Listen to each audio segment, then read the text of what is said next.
Today, I'd like to ask that timeless question. It's been written down in the Vedas, passed on and asked by many a philosopher. The question is, who am I? Let's begin.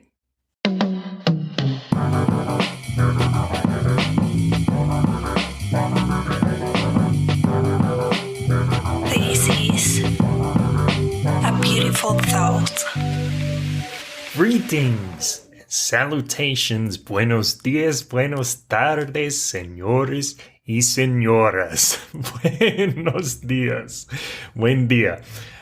I wanted to talk to you a little about the process of self-inquiry set out by the Maharishi Ramana.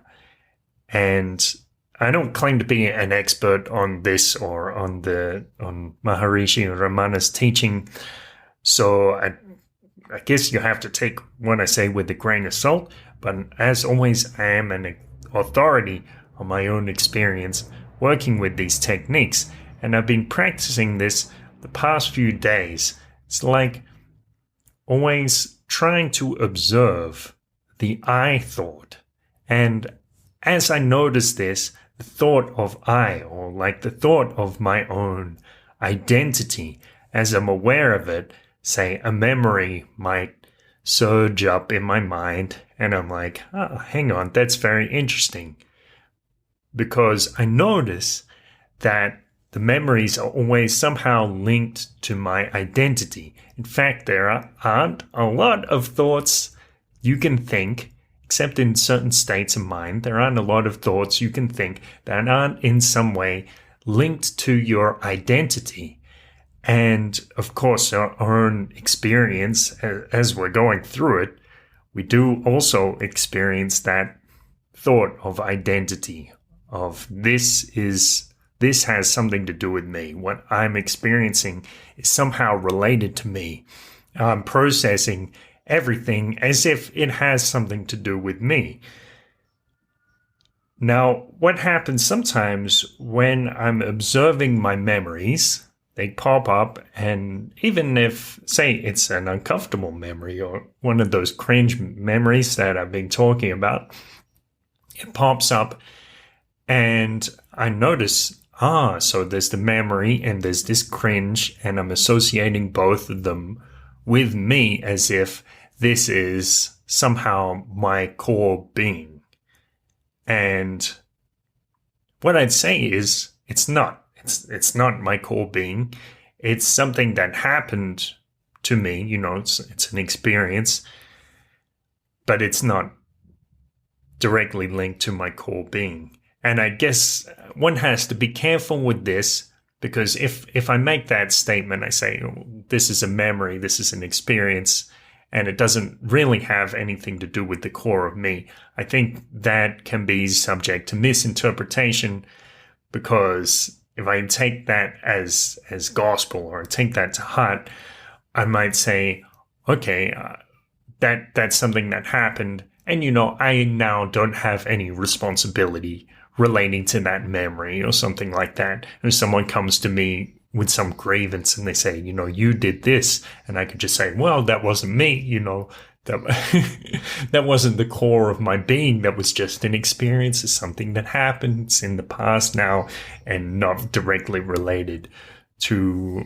my essence, which would be a way of like evading one's karmic responsibilities and this kind of thing. It's kind of like mental karmic spiritual gymnastics, the kind of spiritual bypassing.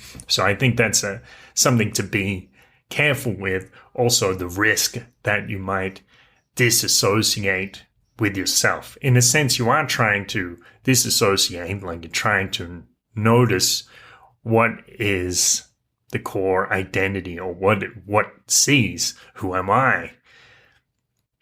That's the core of the process, but you don't have to deny that things have happened, that on some level, on a earthly level, that you're a part of these things, right? So, but we are trying to get to the bottom, to explore what is this core of our being? And that's the purpose of self-inquiry. So ask this question, who am I? Now, I found this very interesting description of this meditation from Ram Dass on Ram Dass's website. So I wanted to read this out for you. It's this little article entitled, The Practice of Self-Inquiry. Who am I? Ramana Maharishi said, look, it's all very simple, everybody. And then for 40 or 45 years, all he did was go around telling everyone how simple it was. He said that all you keep doing is self-inquiry, vichara atma. Who am I? You keep saying this. Who am I? Who am I? Who am I? Here's an exercise that you can go through. You sit down quietly and you say, who am I? And then the way I do it is I put the I, the thought of the I, right in the middle of my head, right here. And I say, I am not this body. Then I experience my body as object to the I in the middle of my head. I see it. I feel it. I sense it as an object. Then I say, I am not my 5 organs of action. And then I experience my arms as objects, my legs as objects, my tongue as an object, my anal sphincter as an object, my genitals as objects. Each of them are experienced as that. And here I am in the middle of my head. Then I say, I am not my senses. Now, you have been in a room where there is a clock ticking and you start to read something and you get turned on by what you're reading and you don't hear the clock tick. Everybody is in that situation, and when you finish reading, then the clock is ticking again. Now, actually, all the time you were there, the clock was ticking. Your ear was hearing the clock tick, but you weren't attending to your ear hearing the clock tick. It was involuntary. In other words, there is a place between the 3 and the 2. There's a place between your attention and your ear hearing the clock tick. So what you do is you don't turn off, but you observe your hearing. Like when I'm talking, watch your ear hearing me talk. Watch your eyes seeing, watch your nose smelling. Note your mouth tasting. Note your skin feeling. Do it all from a place right in the middle, the I thought. Then I am not my 5 internal organs, and you go through digestion, erection, excretion, respiration, perspiration, and circulation, and then you're ready for the clincher, the exquisite one. You got all that? You're finished with your body. Now where are you? You're in the middle of this I thought, in the middle of your head, the head that you own, and you say, I am not this thought. So then it becomes, well, where am I? I am here. I am here. Any thought you can think of, you're not that one. If you can do that, and it takes quite a while, I mean really a long time, you come to a place where you go behind your senses and behind your thinking mind. When you are able to do that, you go through a doorway and you enter into what in Zen is called Satori. In Hindu is called Samadhi, and the beginning of what is known as Satchi. Okay, I practiced this word several times. Satchitananda.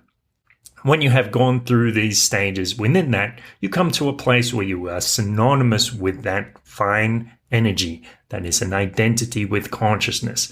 Now you've got to understand that the identity, that energy, that very, very fine energy is an identity with consciousness, that the universe is consciousness. It is not self-consciousness, but it is consciousness. Now, what an intriguing practice. I did go through this meditation following the directions of Ram Dass this morning in my morning meditation, and I don't know how to describe what happened after I went through those steps, except to say that it was glorious. So it's interesting. You go through and you're looking at each of your senses, observing from within your head or from within your consciousness, rather than having your consciousness projected outwards. So if I hear a bird chirping, I can notice it from without, but I can also notice it from within and experience the sound within. And as Ram Dass talks about, notice the space between consciousness and awareness, or the space between consciousness and the sense. And through that, trying to gain this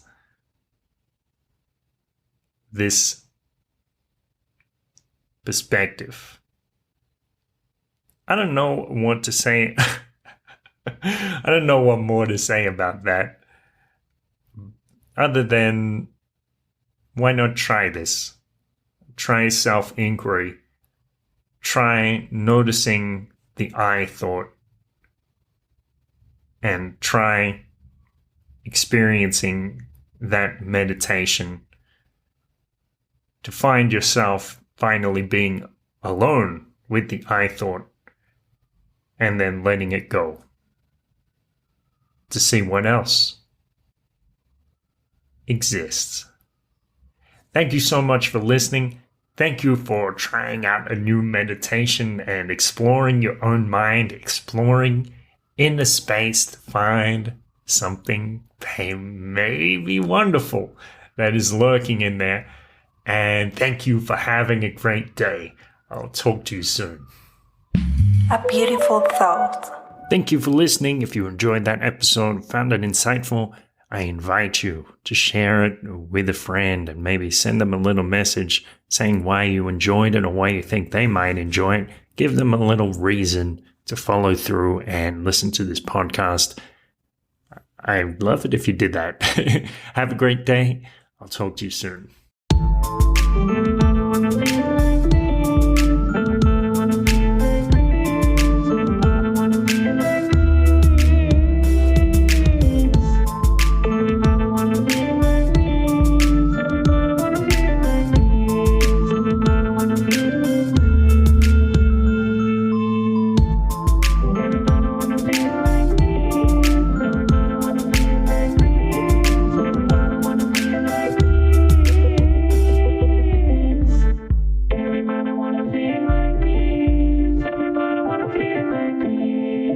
I wanna feel